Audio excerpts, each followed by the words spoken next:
Hi guys! I'm back. Ang tagal ko na rin hindi nakapag-upload ng aking vlog dahil sobrang na-busy lang talaga. But anyway, for today's video guys, meron tayong pag-uusapan na dalawang loan applications na 60 days yung repayment. And take note guys, via installment din siya. Kaya naman kung interesado ka about sa ating panibagong topic ngayon, keep on watching. Okay, let's go.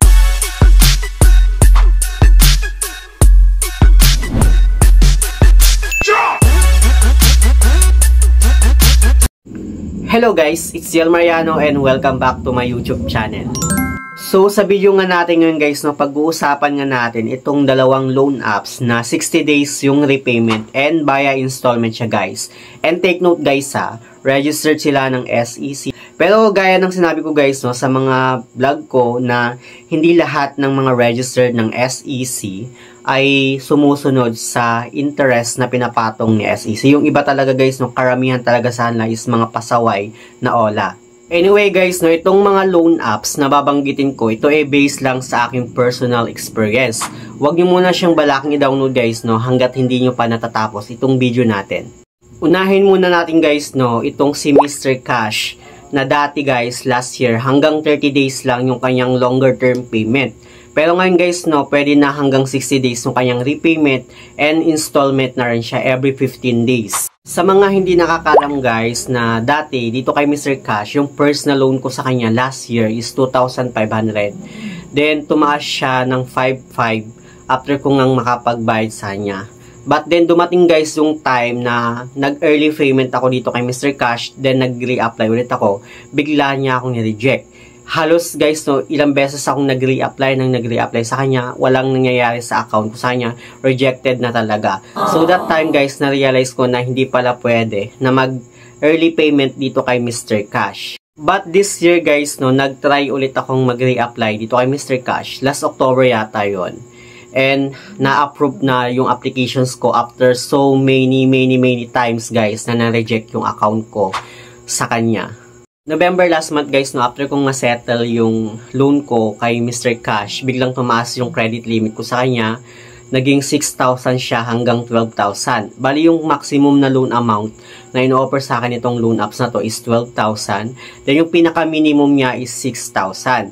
At yun yung nakakainis guys dito kay Mr. Cash na kung sakali na i-grab mo yung offer niya, wala ka ng choice na babaan pa yung offer nitong si Mr. Cash. Like gusto mo ng 2,500, wala na guys. Sagad na talaga yung 6,000 na in-offer niya na minimum. So dito nga guys, 45 days pa lang yung na-unlock ko na longer term payments sa kanya. At dito guys, sa 6,000 na hihiramin mo sa kanya, meron siyang service fee na 780 pesos. So it means guys, yung amount lang na ma-receive mo sa kanya is 5,220 pesos.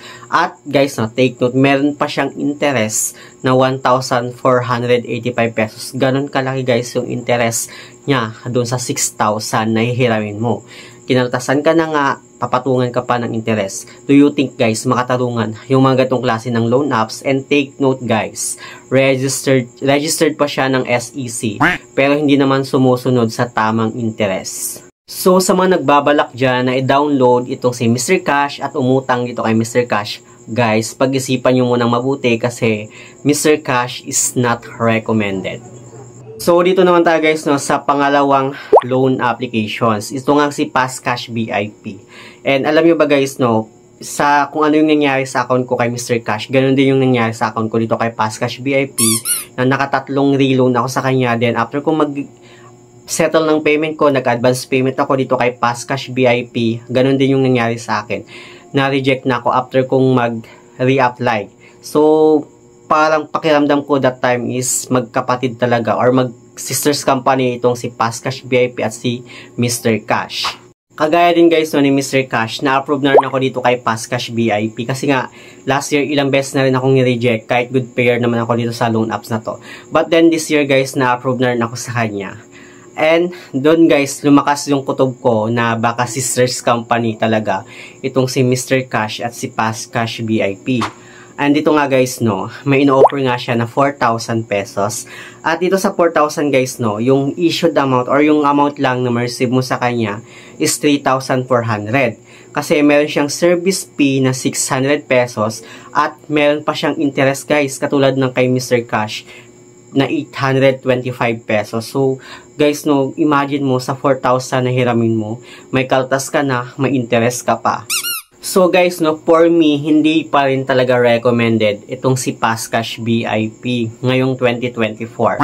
Even itong si Mr. Cash guys, hindi talaga sila recommended na utangan kasi nakita nyo naman na meron silang kaltas at meron pa silang interest na pinapatong. Isa pa guys, no, sa mga nakakainis dito kay Fastcash VIP at dito kay Mr. Cash, sobrang kulit ng kalang mga agent. 2 days pa lang before your due, talagang nangungulit na sila sa'yo sa text, sa tawag, nag-remind sa'yo. Even guys, no, kahit madaling araw, tawag ng tawag yung kalang mga agent, which is nakakainis nung ganun. 2024 na guys, no, pero wala pa rin pinagbago itong dalawang loan apps na to. Ganun pa rin yung sistema ng paniningil nila.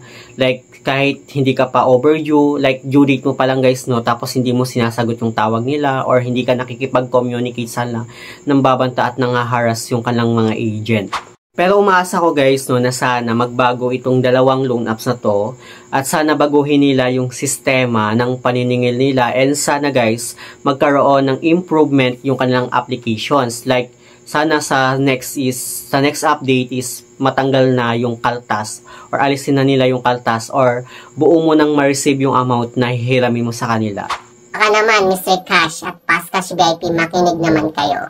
But anyway guys, hindi pa rin talaga recommended itong dalawang loan apps na to as of now. Kaya sa mga nagbabalak dyan, huwag nyo nang subukan. So yun naman guys, so yung ating topic for today's video. Sana meron kayong natutunan dito sa dalawang loan apps na to. At sana nagkaroon ka ng idea na hindi talaga sila okay ngayong taon na to. So yun naman guys, sa mga hindi pa pala nakakapag-subscribe sa aking YouTube channel, please don't forget to like, share, and subscribe. Click the notification bell para lagi kang updated sa aking mga susunod na video. Thank you guys, thank you for watching, and see you on my next video. Bye!